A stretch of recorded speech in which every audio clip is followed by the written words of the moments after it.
Magandang umaga, ako nga pala si Carlo Doble, humandog ng isang tula. Tula, patinig ng kabataang Pilipino.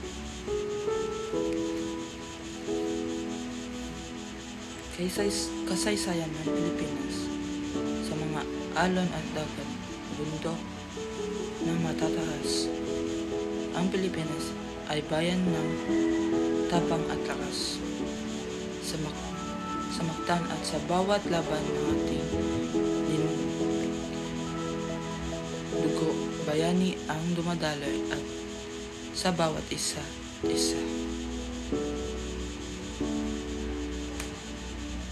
Pagkakailan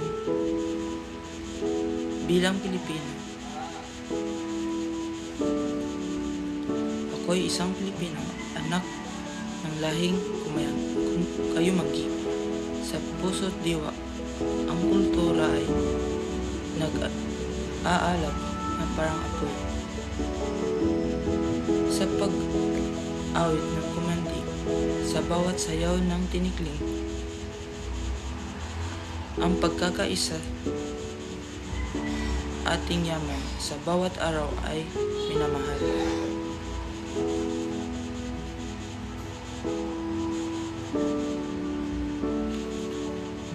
Pangarap para sa hinaharap.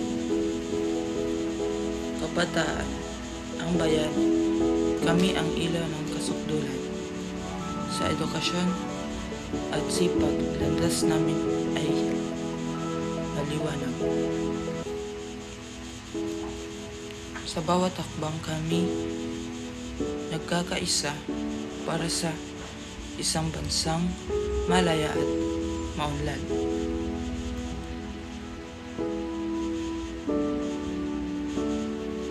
Tema ng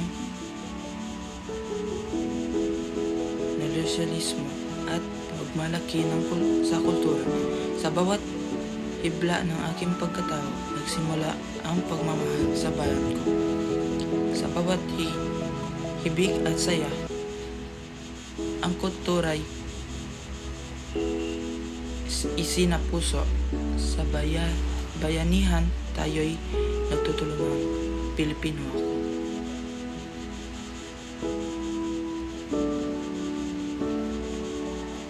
Kalagahan ng kabataan sa pagtatayo ng bansa.